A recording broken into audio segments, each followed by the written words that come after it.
Thanks for clicking on Wayne.com for the Week 11 edition of Inside the Zone. Justin Kinney of Optimum Performance Sports. We actually get to do this in person now. Yeah, it's been a minute, you know. It's been Zoom. I just kept last minute canceling, didn't want to come in here, didn't want to see you. Well, Avoiding you, owe you money. You sound like my wife. But yeah, no, we lose a little bit in the Zoom, so it's good to do it in person. And this is to me one of the most fun weeks of the year. You get 6A, you get 5A back. We've already got a taste of the postseason, and some of the lesser teams have been eliminated, so the matchups get continually better as we move along, and that is the case this week. Just a jam-packed week. Let's start out. We'll go through 6A through 1A in that order. If you're talking 6A, you got Snyder at Elkhart, Carroll at Northrop. Carroll-Northrop was 52-0 just a few weeks ago, week 8, I think. Snyder-Elkhart. If you don't know much about Elkhart, you might not know this. They're a really quality football team. Right. How do you see this one playing out? Because Elkhart won their conference. They're 8-1. They beat Mishawaka-Marion. They beat Penn. This is a really solid football team. And the only loss they have is the Concord. By 1 point in week 1. On the road. It's the number 1 team in 5A. Yeah. So how do you see this one playing out? What does Snyder have to do to advance? Because they move up a class. And even if we don't know that much about Elkhart because it was consolidated a few years ago, it's pretty good on paper.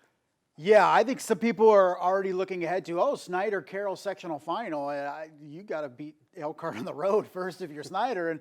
And the big thing to me, I look at this and say Elkhart's defense, which held Penn to 3 points in a win. And we know the Snyder offense, while it's found some things to work over the course of the second half of the season, is not dynamic by any means. And I think that's the big issue here when you look at Snyder going to Elkhart is, can Snyder score enough points? We know the Snyder defense is gonna make some plays, but can that Snyder offense make some plays and score some points against a very, very good Elkhart defensive unit?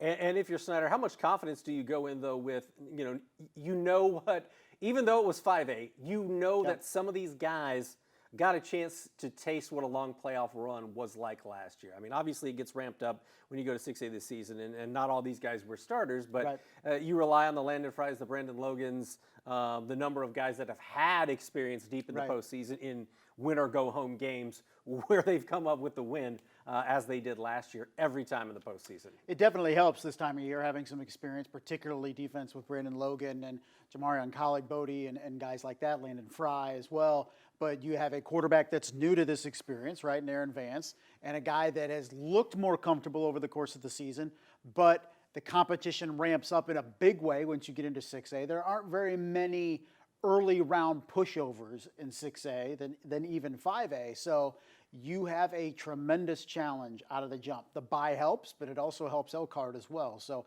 this is a huge challenge for Snyder coming up on Friday. And if you're Carroll, I think the question for Carroll that we've asked kind of all this season is how far can they go? Right. We know they're a really good football team, a very solid 6A football team.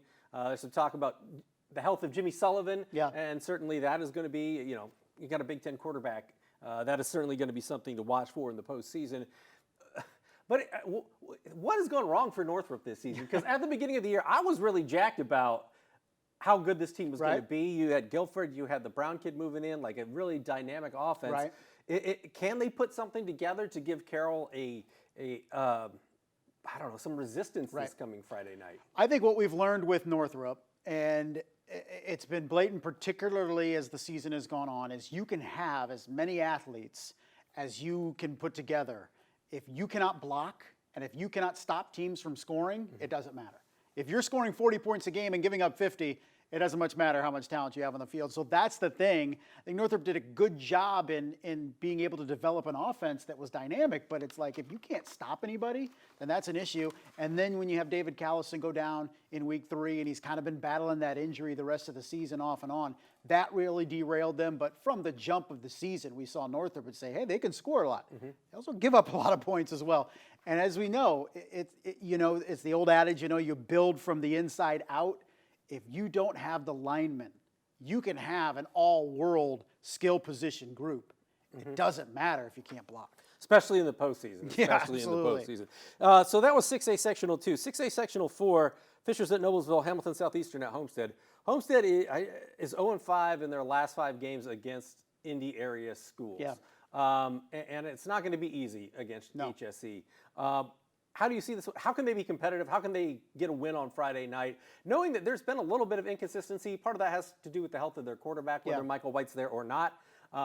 Seemingly he is. He's played pretty well the last couple of weeks. But with HSC and with these Indy area powers, what can Homestead do to be successful on Friday?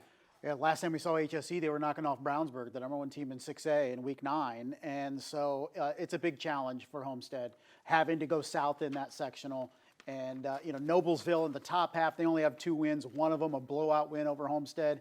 At this point, do you almost look at confidence? You mentioned those 5 straight losses to Indy area schools. Can Homestead come out thinking positive on Friday and thinking they can hang, or are they going to come out and already maybe accept that they're taking on one of the best teams in the state, and they're already, metaphorically down a couple touchdowns before the game even starts mentally? So I think that's the big thing. Can Homestead come out, maybe smack HSC in the mouth, early turnover, early score, something to get some momentum and maybe feel positive about the situation before HSC gets going? I think that's the big thing for Homestead. They need a very, very good start to this game. I saw Sherwood Haydock for Wayne onside kick, the opening kick last week. I was like, man, this guy's going for the jugular in the postseason. I loved it. Had it backfired and they not recovered. Yeah, scenario maybe, but when it works, and it's a thing of beauty.